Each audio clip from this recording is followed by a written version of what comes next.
It is Monday, November 25th, 2024. This is another off-season edition of Baseball Today. That is my man, Trevor Plouffe. I am Chris Rose, producer Dan, along for the ride as well as we have safely arrived at Thanksgiving week. You're not traveling, are you? I am not. See, Rosie, I will be hosting my family at our spot here. So my brother will come up, my mom, Olivia's dad, my sister, all the family will be here, all the kids Oh, too. So I'm very excited. I love. We were talking prior to this starting this episode how much we enjoy this week. It's kind of mhm. it's a short week. It's a chill week. The day after Thanksgiving might be my favorite day of the year because like literally nothing is happening.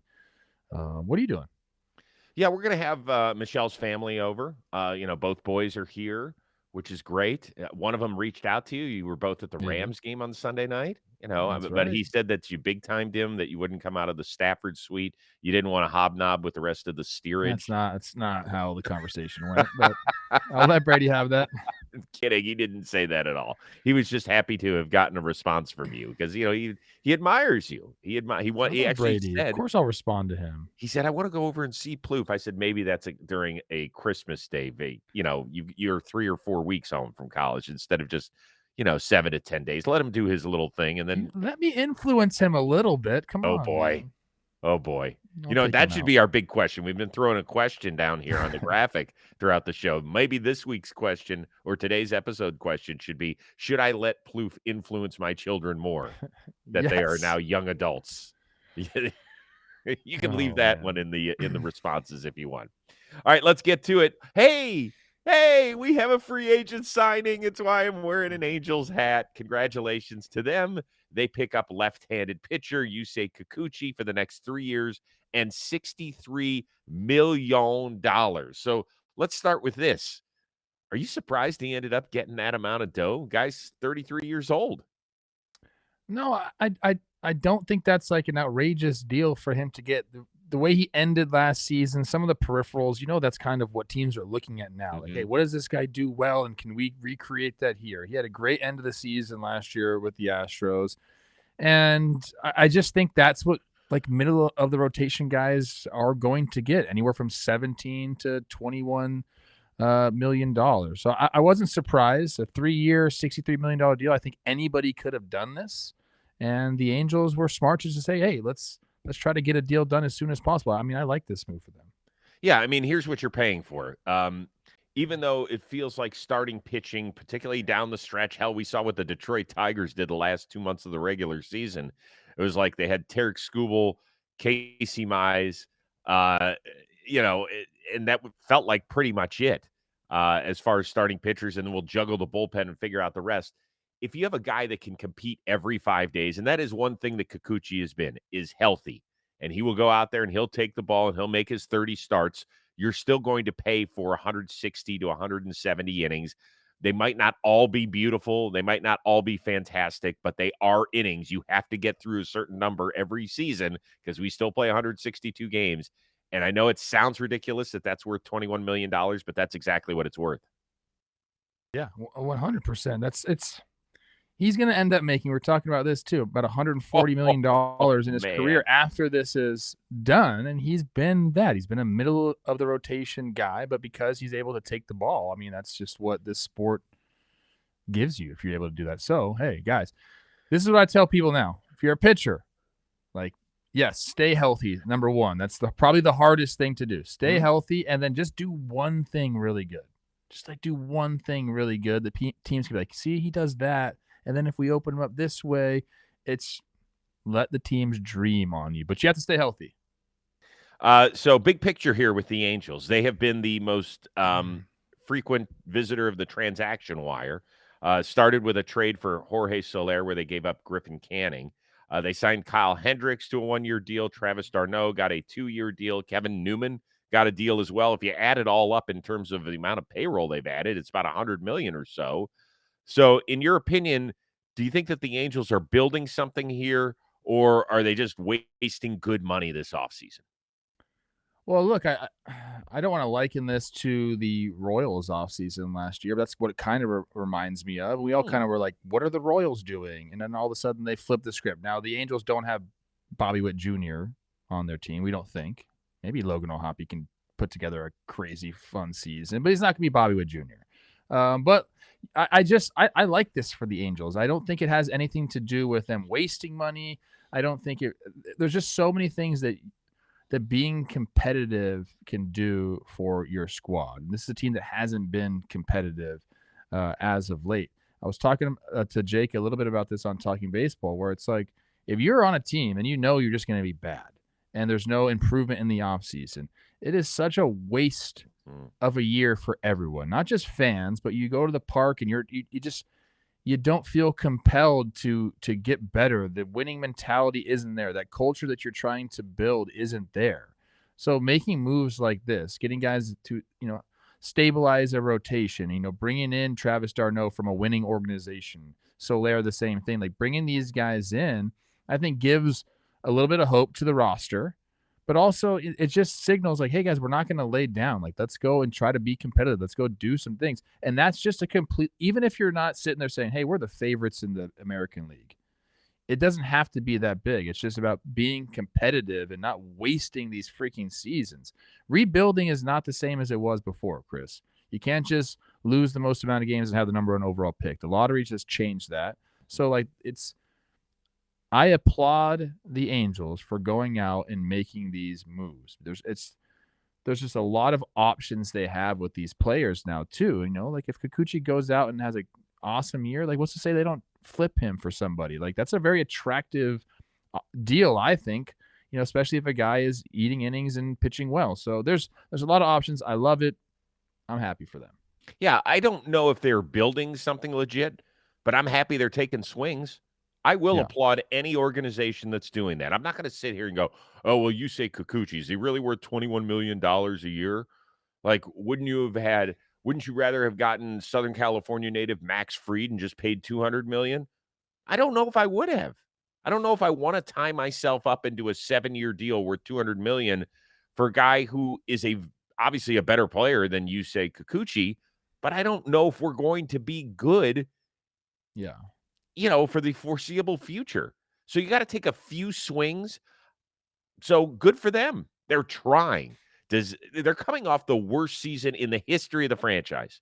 99 losses, the worst season ever. So they are trying to incrementally get better and to make them watchable.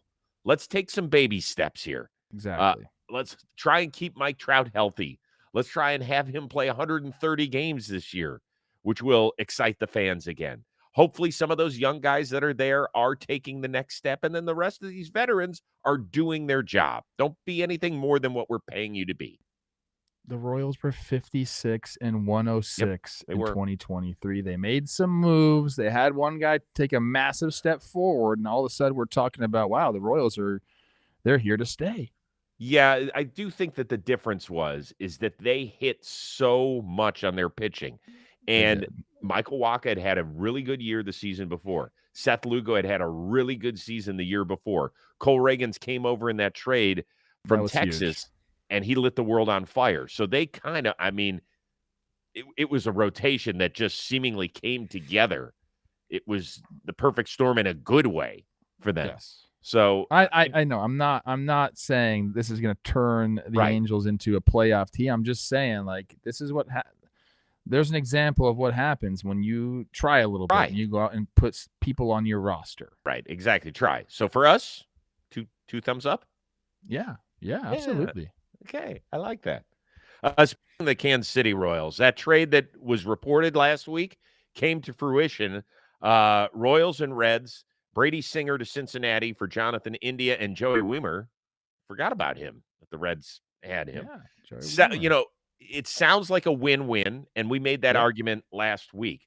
But at first blush, who does this deal actually make more sense for, in your opinion?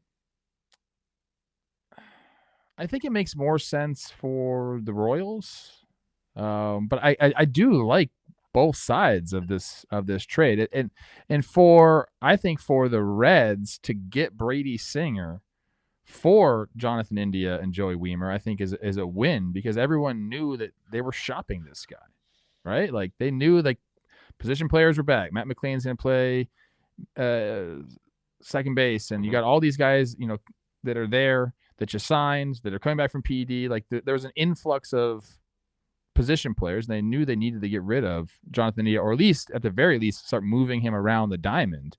So for them to be able to bring in Brady Singer, I think is a win for the Reds. But as far as like what team gets better for 2025, I think I'd take the Reds just because of the ability to take what was a massive weakness, which was a leadoff spot for the Royals, and plug in a guy that can seemingly fix it just like that. I think is huge for them. Put in a guy with a 360 on base percentage, in front of Bobby Witt Jr. instead of, collectively, I think they had a 270 on base percentage last year for the leadoff spot. That's a huge difference. So one off, just looking at it for next year, I think I like the Royals side better. But again, we mentioned it. This is a deal that's going to help both teams big time.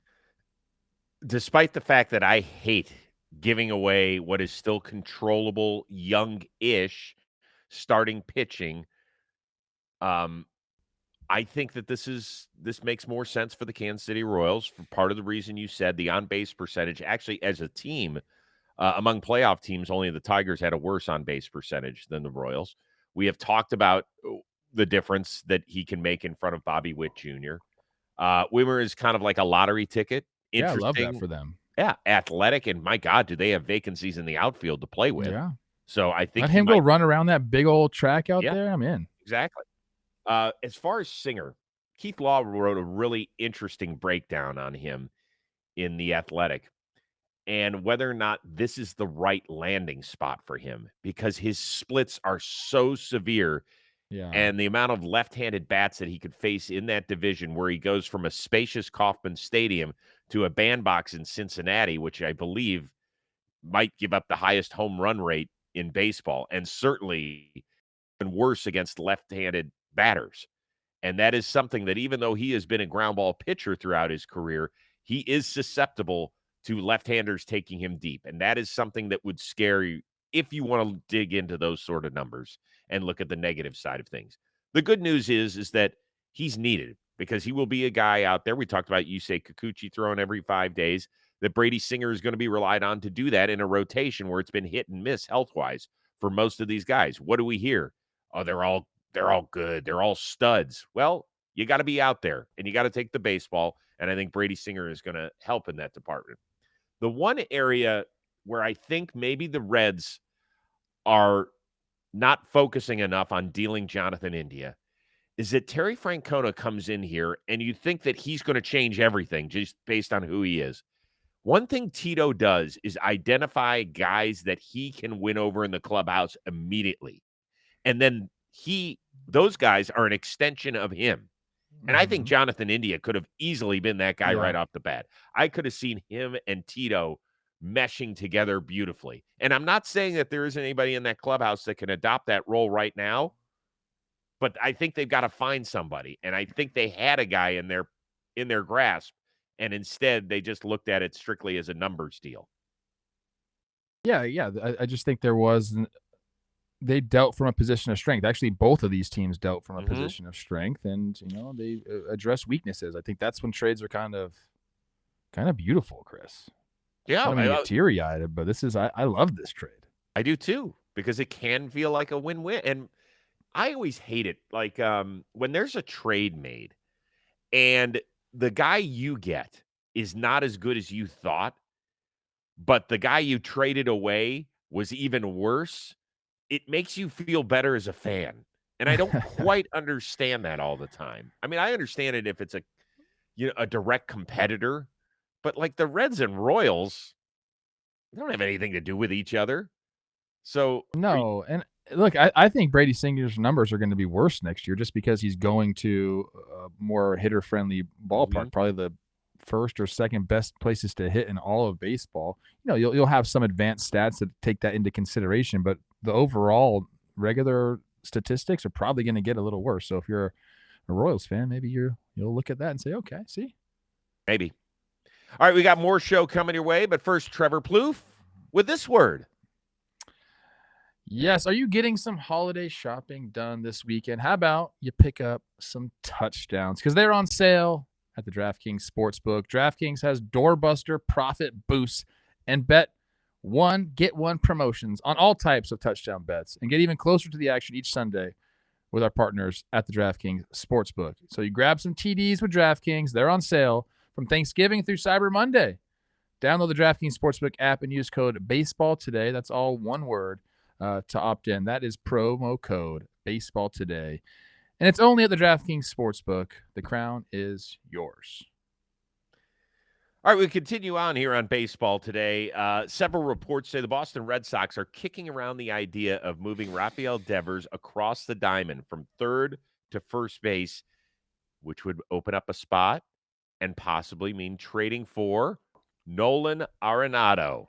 Interest on a scale of 1 to 10 on that rumor. Is this okay for Arenado going to Boston, or just rumor that Devers moving? I would take the whole thing into consideration. I am absolutely a 10 of 10 interested in this move because it's there's so much going on. First, the 81 and 81 Boston Red Sox are rumored to be one of the teams that's going to be the most doing aggressive. Everything. Yeah, like they're supposed to be aggressive this offseason. So to me, that means, yes, being in on Snell, being in on Corbin Burns or Max Fried, one of those big dogs. I think they are going to be in on them. But if you move Rafael Devers to first base and all of a sudden you got Tristan Casas as a freaking trade piece, that changes the landscape of the game because of the package that he would get if he was to be. I think he has one more year of league minimum and then 3 years of arbitration, so cost controlled. Like that would, for what he's done and what you can dream upon, like he would demand a massive package in return. So I'm very interested in this. Hold on. Yeah, Arenado. What's massive to you? I think it could be the start to getting a Crochet, or Jake and I talked about what would Seattle give up to get this guy? Like, I think bringing over a massive, big starting pitcher, maybe some prospects as well. Like this is a guy that's he's done it. He's proved that he can do it at the big league level, and he's cost controlled for 4 years. Interesting. I think he could 100% is in the start of a Garrett Crochet to the Red Sox. Wow. You don't think so? I guess when you put it with the cost control, yeah, that's part of it. Let me see here. So he's 24, I believe. Yeah, he'll turn 25 in January. And he has played a whopping 222 games in the big leagues. Now, he does have an 830 career OPS. And last year, he played 63 games because of that injury. But when he came back and he went on that ridiculous run, you could easily see him being a 30 home run guy. So, yeah, yes, I suppose so. But once again, we don't value first basemen the way we do value guys that can bang the ball around the park, which this guy can do.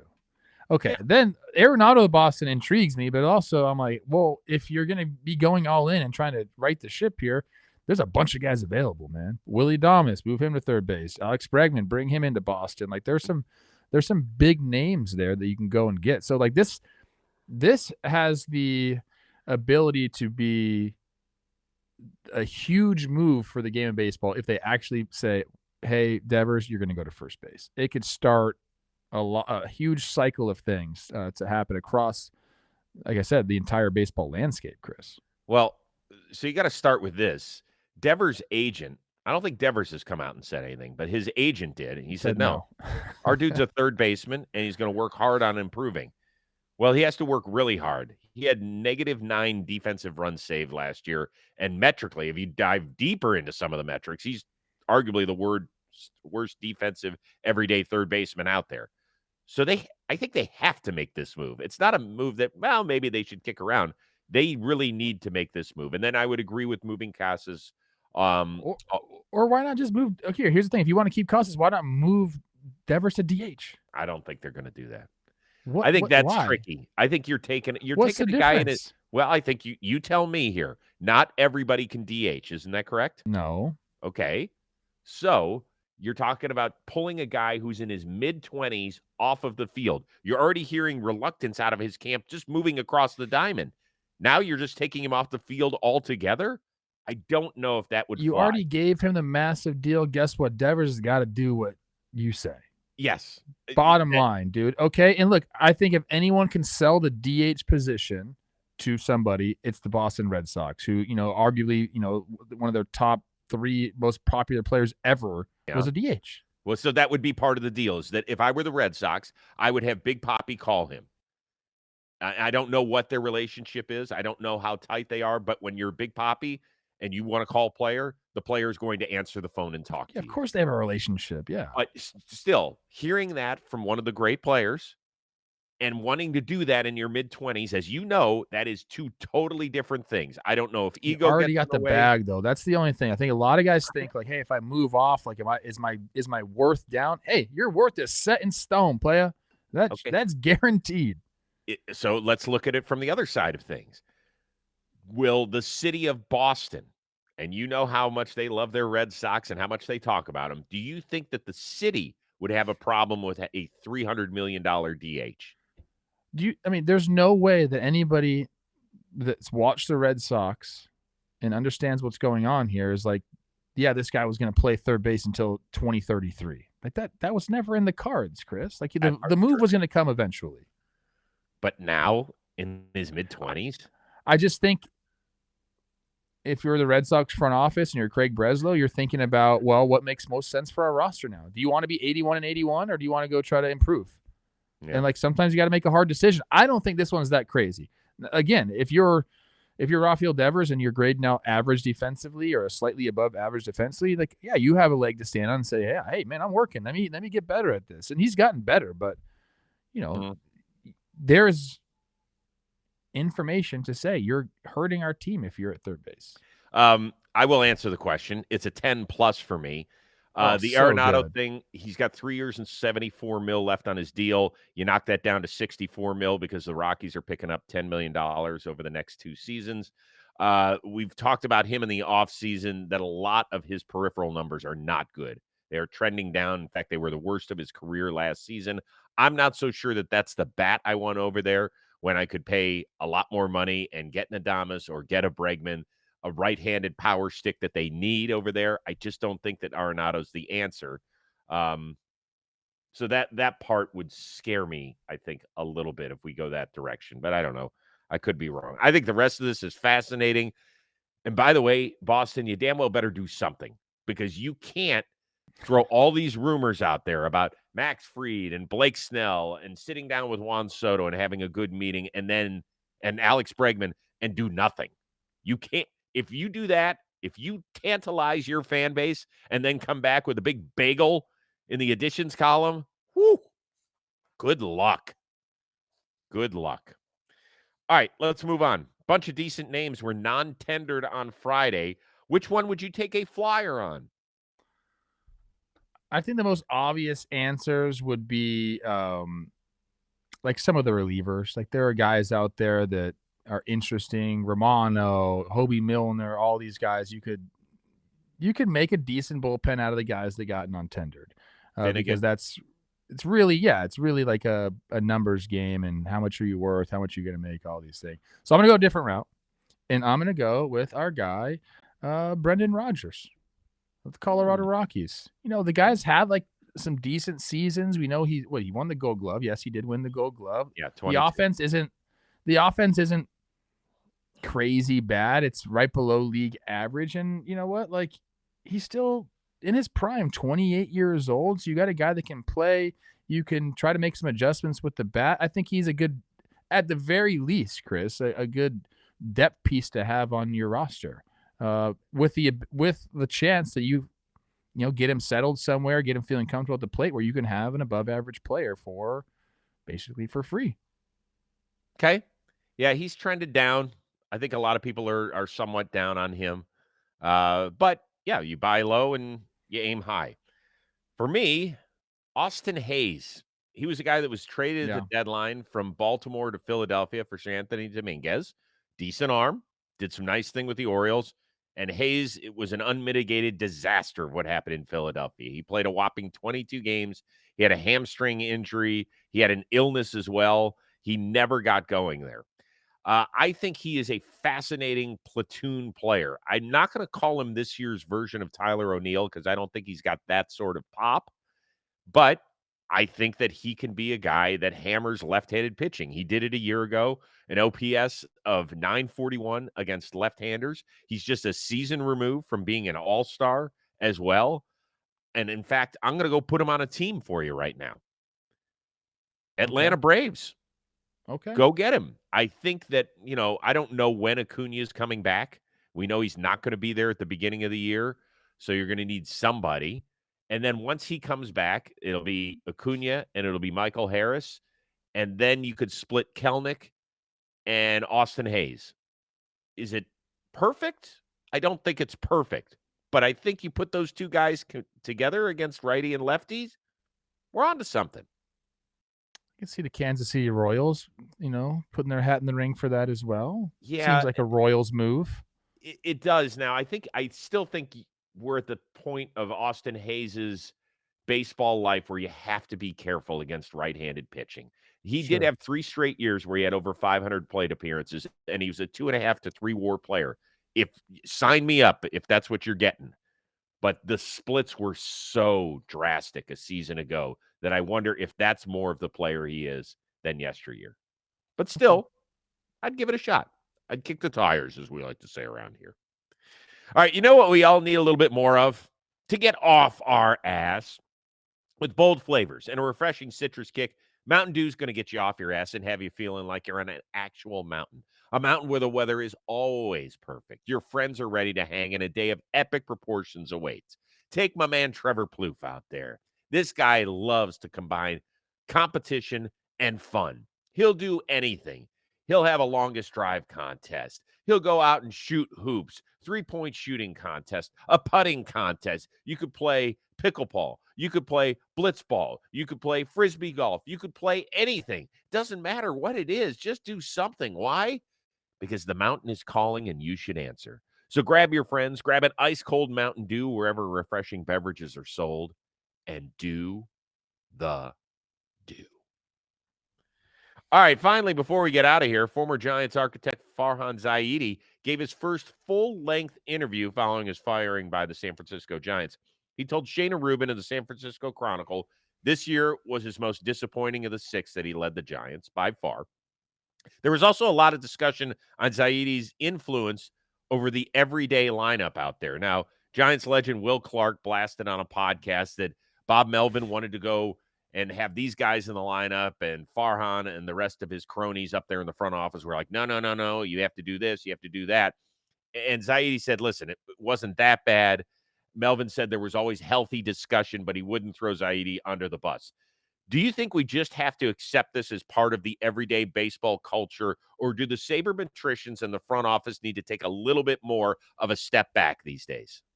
It's just the way of the world, man. That's the way the game's going to continue to go. Managers get hired and understand this is part of it. Do I agree with it? I don't.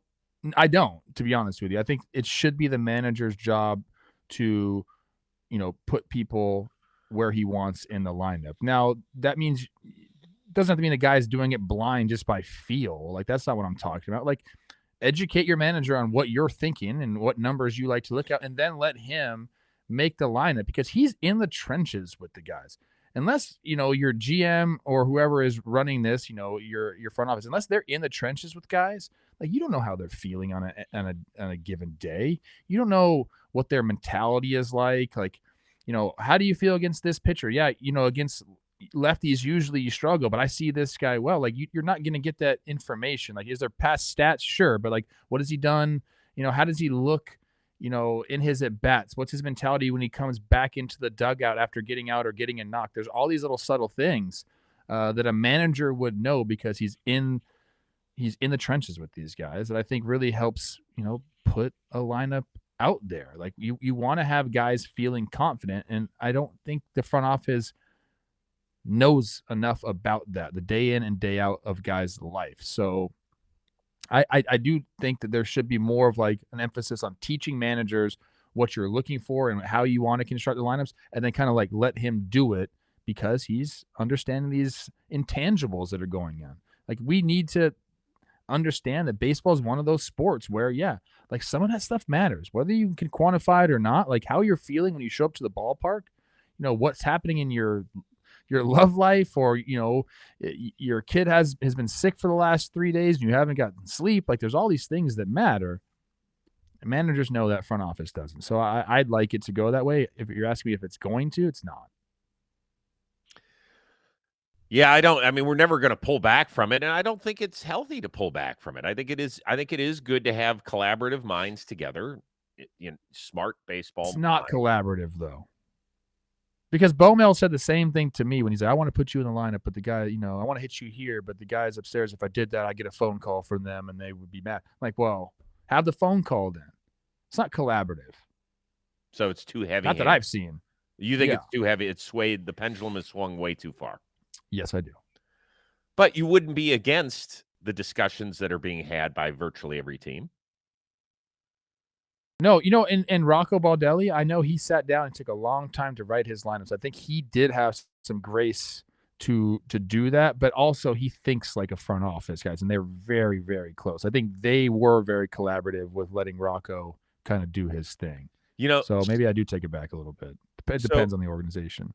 Earlier in the show, we talked about Terry Francona, who obviously came out of retirement and is now joining the Cincinnati Reds. I would be curious what that talk was like between the front office and Francona. I mean, I don't think he was coming back to have his lineup card filled out by those guys up there. I think the Guardians or that organization is pretty heavily analytical as well. Like, he's probably Well, they are, but they also had a great working relationship. Like, I think that was one of one. Now he's going to a place, as far as I know, that he doesn't have those sort of relationships, right? There's not that trust. Because Francona, in between jobs, in between managerial jobs in Philadelphia and in Boston, he actually worked with Cleveland's front office. So he knew those guys already. Yeah. It felt a little bit like home when he then returned there in 2013 to manage the club. Here in Cincinnati, I imagine that's part of it. Terry Francona is in his mid-60s and his future Hall of Famer. I don't think he wants to have guys coming down and filling out his lineup card. I think he'll listen. I think he'll take that information and utilize it. But he might be one of the only guys that gets to have that discussion. Well, I think I'm curious about it all. Yeah. I really am. So we'll see. Yeah, it's here to stay. It's not going anywhere. I do wonder if the front office has the self-awareness to pull back when need be. Or, they have to. Like, collaborative is a great word, Chris. You got to be able to work both sides there. Again, unless you're a guy that's a front office that's in the trenches, that's talking to guys day in day out, which basically never happens. Like, you're going to miss some of the smaller details, and you got to be detail oriented in this game. All right, we are back at it again. We're going to do a Wednesday edition of baseball today, obviously, because we got the holiday on Thursday, and then Plouffe's going to be doing so much shopping on Friday. He's not going to have time for you or me. So that's the way it is. For our one-of-a-kind producer, Dan Rourke, the uber-talented shopaholic Trevor Plouffe, I am Chris Rose. We will see you Wednesday here on Baseball Today.